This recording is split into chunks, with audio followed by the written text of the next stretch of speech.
The newest horror movie to get some incredible early reactions, calling it the scariest film of all time, is The Mummy. Oh, well, I'm so sorry, I wouldn't dare want to get the title wrong. Lee Cronin's The Mummy. Either way, Brendan Fraser, not in this movie. Tom Cruise, not even in this movie. This is a return to horror, full stop, for The Mummy. I wasn't really sure what to think of this one. The trailer was odd to me. It really kind of made it seem like a more generic demon possession story that just kind of had like the superficial skin of a mummy movie. And then when the runtime was revealed to be 2 hours and 15 minutes, that seemed a little odd. That's a little long for a movie like this, typically. So I wasn't super excited, but there were some really solid early reactions talking about the gore and people calling it really scary, and I was hopeful. Even if I go in expecting not so much, I'm always hopeful that I'll have a good time. And I had a not bad time. The movie is fine. It's pretty much exactly what I expected it to be. But I do want to start by talking about the things that I liked. I do really enjoy the setup for this movie. I was pretty engaged by the first half because you have these parents who, while in Egypt, their young daughter is kidnapped. She's gone for 8 years. They've essentially moved on with their lives. You can see little issues here and there in how they now behave differently as a family, but they stayed together. They're taking care of their other kids. They're doing as best as they can with such horrible grief. And then all of a sudden they find out their daughter has been found alive, but she is, of course, in a terrible state. And now they have to deal with trying to reincorporate her back into the family, into some semblance of a normal life. And even before they find out any of the mummy shit, as far as they can tell, how it seems, their daughter was tortured the entire time she was gone. And is such a horrifying idea. It's a terrible situation to imagine yourself in, having that happen to your child and then having to see them in that state, even before anything supernatural happens. It's just a sad movie. And you see the way they process this grief differently. I think Jack Rayner and Laia Costa are really good as the parents. The dad is more focused on trying to find out what happened and who did it, whereas the mom is just trying to take care of her now that she's back. And the little girl who plays our little mummy, she was committed. She had a lot to do. I think she nailed it. I like the visuals, I like the way it's shot. Lee Cronin is apparently a massive fan of the split diopter shot. And if you're not aware of what that is, it's when you have objects in the foreground and the background and they're both in focus at the same time.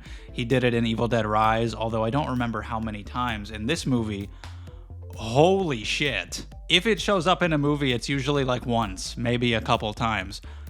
He does it so many times in this. And I really like split diopters. I'm one of those guys where when I see it, I do like the Leo meme, like, oh, there it is.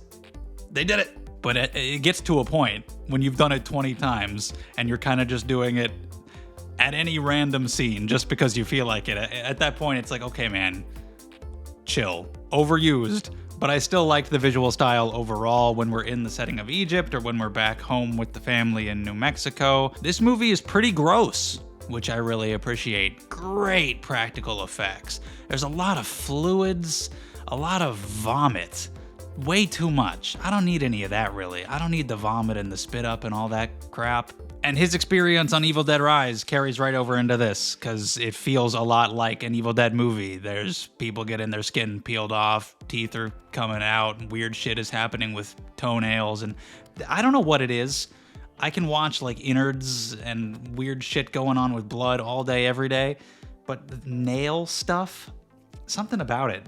That's the one thing, that's the thing that gets me for some reason. It is not afraid to be visceral, and a lot of this stuff is happening with this child who has been in such a horrible situation already. It is a dark, serious, sad tone, and on top of that, you have all of this blood and vomit and shit, and so I respect how far they went with it, and that was definitely necessary. The gore helped the movie stand out with an otherwise pretty standard story. The movie really ended up being mostly what I thought it would be. It's kind of just a demonic possession, and it just happens to be in Egypt sometimes. And that's fine. You can take different spins on these classic stories. Like some of the earlier Mummy movies are all very different and strange.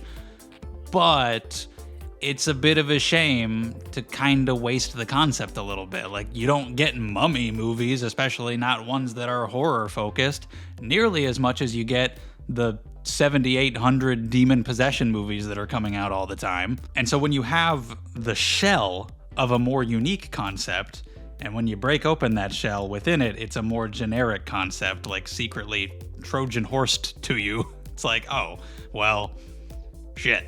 I really kind of lost interest in the second half because the supernatural shit started, and it was just the stuff you see all the time in every horror movie. The little girl is talking with like a two-toned demon voice and trying to manipulate the children and being like, I'm going to eat your heart, and she's levitating and just doing like demon shit.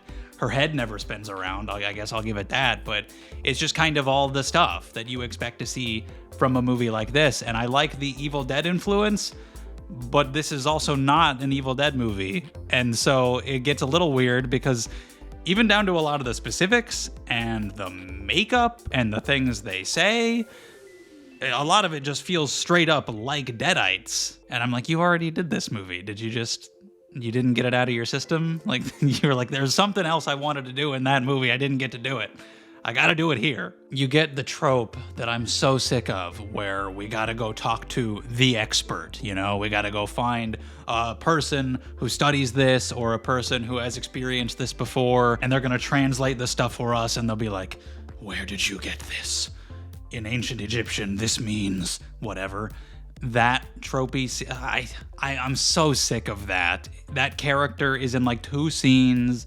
He's not relevant at all, but he's in there because that's the trope, and you gotta have it in every horror movie. And it just adds to the runtime, which is one of the movie's biggest issues.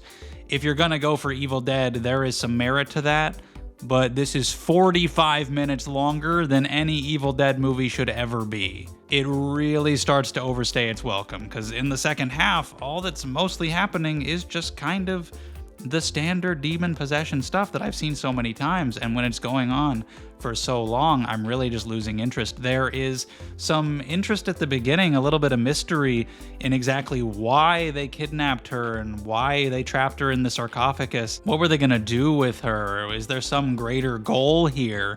And when you find out what it is, and then it's basically just, there's a demon, like that's the whole answer. There's a demon. Oh, that's it? Okay, you could do cool mummy lore, but the answer is just, there's a demon. I was a little mixed on the ending of the movie. I didn't even really mind what happened in theory, but it just felt a little bit off. It felt like a reshoot. It felt like they had one ending, test audiences didn't like it, and so they added another one just on top of that in the last 2 minutes. I don't know if that's what happened, but that's how it felt. So I wish this had been the scariest movie I've ever seen, which some early reactions legitimately did say, and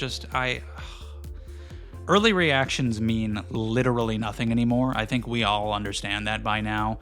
People just exaggerate, whether intentionally or just because they get so wrapped up in the moment and in the fun of being able to see these movies early and the desire to be able to attend these events. They might even be doing it unconsciously. Some of them definitely do it consciously. But there's a lot of exaggeration out there, and in some cases outright lying when people are like, it's the greatest experience of my life. And it's like, you don't fucking believe that. You do not believe. There's nothing scary in this movie. Genuinely, like, not even a little bit.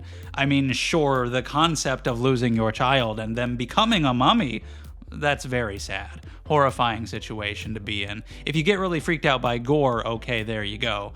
But in terms of anything I would ever actually call a scary film, not even remotely close. Anybody going to that kind of extreme, it can just almost always be dismissed, and especially in this case, like, there's no fucking way you believe that. What are you talking about? Even some of the more tame early reactions that weren't like, oh my god, 10 out of 10 masterpiece, it's so weird to see it happen because you get those earliest reactions where everybody drops them all at once, and they're all saying so many similar things, how disgusting it is and how intense it is and exciting, how much they loved it. And then once more people start to see it, the Rotten Tomato score comes up and it's like 58 or something like that. I think that's what it debuted with. And it's like, oh, What the hell were those guys talking about? And if they genuinely liked it, cool. But there are exaggerators out there, and it just shows you that you can never take that shit too seriously, because it's every horror movie nowadays.